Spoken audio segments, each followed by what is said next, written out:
Spencer is blindsided by the end of the episode. Jordan just wants to come clean.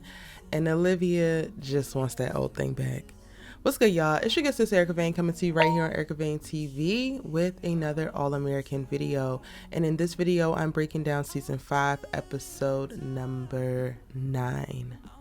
If you're new here, go ahead and hit that subscribe button and turn on the bell notification so you don't miss out on any of my All-American content, as I am playing catch-up, child. In real time, we just saw episode 16 premiere, and I am dropping all of my breakdowns that I've missed in the past few weeks so that I can catch you guys back up and get back to doing week-to-week breakdowns. So subscribe so you don't miss out when that new drops, because I have a bunch of conversations that I definitely want to have with you all. Now, jumping into this episode, I'm going to start at the very end because we get to see Jordan confronting Billy about not disclosing to Spencer how he is taking the head coach position at GAU. And it comes at the wrong time, because while Jordan is putting Billy on the clock of like, you need to tell Spencer now, AD Barnes is stepping in it and putting his foot in his mouth by disclosing to Spencer over on campus when Spencer goes to rally for Coach Kenny after Elijah, I think his name is, discloses that, yes, Garrett acted alone. And now the same problem that Jordan was speaking about, that he was very concerned was going to happen, is literally playing out, and we're going to see the arc of Spencer and Billy having tension, and Spencer specifically resenting Billy for not only taking the position and boosting Coach Kenny out of that position, which I don't necessarily know if Coach Kenny would have ever been given that position, but then ultimately not disclosing it to Spencer when he could. Spencer could have kept that secret. They have definitely disclosed things to each other before, and Billy can definitely trust Spencer. So the fact that he told Jordan, let Jordan lie to Spencer and then continue to lie to Spencer himself, is definitely going to be an issue. But let me talk about what I really enjoyed about the episode, because it was one very specific part, or like a stream of parts, that I really enjoyed about the episode. And that was Spencer playing detective, trying to get to the bottom of what the hell Jordan was hiding. Spencer doing his little detective work and putting two and two together and playing Blue's Clues so that he can figure out that Jordan is actually dating Layla, and his little sly smirks and him running up on Layla while she was trying to go into the house and talking about, you know, people hiding stuff and why they actually talking about the transfer portal, and him feeling like he just caught her in a lie and caught Jordan in a lie. And also you can just see the wheels turning in his head about like how cute it was, but he wanted to make sure he had all his facts before he actually rolled up on Jordan like, yes sir, I already know, so like just go ahead and tell me, and I'm happy for you, like you never even had to keep that from me. It was such a nice relief for a lot of my recurring issues currently with the series. I'm not a fan of certain storylines. I'm not a fan of certain ships.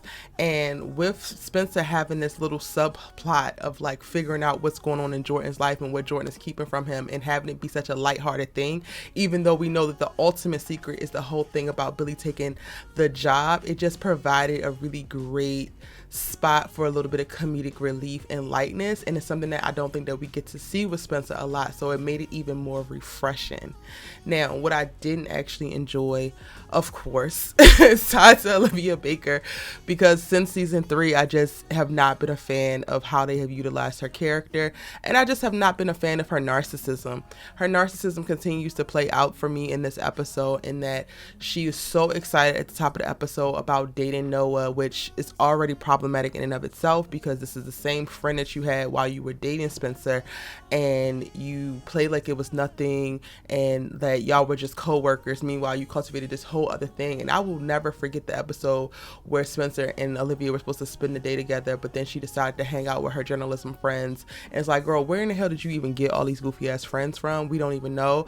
But then leading up to that episode, she spent so much time being pissed with Spencer about making friends with Davida, spent so much time like saying he's changing and he don't need to change. Meanwhile, you cultivated an entire life outside of your relationship, which is not a problem if you don't make it a problem for other people, but you literally did all of the things that you were blaming him for doing and demonizing him for doing, and ultimately like you're doing the same thing. And I personally think that it's a little bit tacky to date someone who your partner had questions about when y'all were together, and then you date them after the fact. Even if you weren't cheating on your partner, which she wasn't cheating on Spencer with Noah, it just looks weird and it gets messy. And for her to spend the top of the episode so excited and giggly and talking about she hasn't had butterflies like this since Spencer, except for Noah, and like Noah is this big thing, only to get to the date with Noah, be having a great time, see Spencer's vision in a damn mirror, and then now all of a sudden she got the ick for Noah, and now she wants Spencer back. It's just like,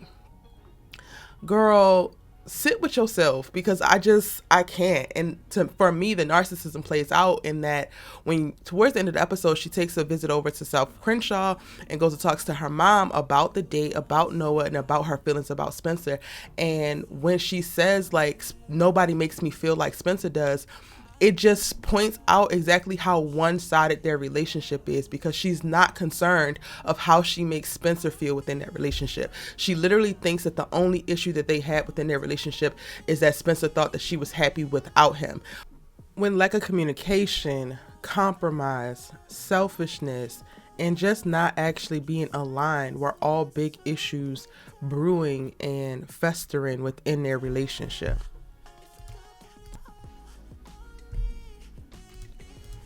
Olivia, in a lot of ways, held Spencer back and wanted to keep him boxed into the bubble that she was most comfortable with.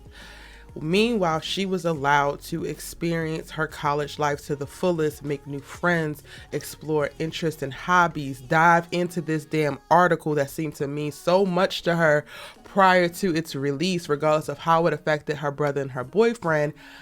And then now it's completely oblivious to it. Like, there's so much that was coming up and creating tension within their relationship, and the fact that she's sitting across from her mama, having a moment of full transparency, and the only thing that she can think of is like, oh, we're not together because Spencer thought I was already happy. No, girl, y'all not together because you made y'all's relationship very, very, very hard to be in, because you only see it for yourself, because you have spent your life in a space of being a victim and subject to people dismissing and overlooking you, that once you finally found your voice, the one person who helped you find your voice, you turned and actually started to oppress within y'all's relationship as an act of never losing your voice and never, forgetting your self-worth again, even though that person had not put you in any space to compromise that to begin with. Spencer and Olivia are not together because they're not actually equally yoked in the relationship, and because while she's hell-bent on being seen and making sure her light never dims, she's not as focused on making sure that she's not the person dimming anybody else's light around her. But moving on. Also, that happens in this episode is like Coop gets a little uncomfortable with Sky getting really, really close and comfortable with Patience, and Patience is now launching into this arc of like insecurity as her fame starts to rise, her fandom starts to grow, and she, goes to meet her number one fan in this episode. She's really struggling with the feedback that she's getting online and the criticism that she's getting, which comes with rise and notoriety. And honestly, I related to it. Like, I'm not a big pop singer by any means. However, as my star has risen on this platform of YouTube, as more people listen to me, as the subscribers have grown, I've definitely gone through the ebbs and flows and the growing pains of like what comes with more people knowing your name, more people knowing your voice, and people feeling a way about whatever you choose to say and what you don't choose to say. So I like the idea of this actual arc, this storyline for Patience. However, I think that they don't give her enough time to fully flesh it out. It feels like we get a couple of beats here and there for us to get the gist. However, they could spend a little bit more time delving into the story. I think that this is a really great point in the season where they could really switch up their approach, and they don't have to center Olivia as much, and this would be a great time for them to center the other characters who have really strong makings of really strong storylines and giving them more time. However, they're not actually doing so. So, that's that. What else happened in this episode? Billy struggles from the top of the episode of like with his decision, and like the Santa Ana wins and it's supposed to be an omen, and I really did enjoy watching Billy and Jordan kind of act the same, and you getting to see different points of like how much Jordan is actually like his father in reference to superstition and certain mannerisms and stuff like that. And looking back, because again, I'm recording this after I've already seen episode 16, and I know what has happened over the course of these last few episodes, they definitely were laying the groundwork for Billy's exit coming up in next episodes. And going back and rewatching it now, hindsight is definitely 2020, and I think that those particular decisions were kind of dope to do. And that's it, y'all. Those are my thoughts on episode number 9 from season 5. Let me know what your thoughts are in the comment section down below. Please keep it respectful, because I know that you're not going to agree with a lot of things that I say, but as long as you're respectful, we can have a dope ass conversation. It's your good sis, She Love to Talk TV with, and I'm coming back, of course, with my episode 10 breakdown. Be on the lookout for that. Hit the subscribe button if you haven't, and I'm going to see you in the next video.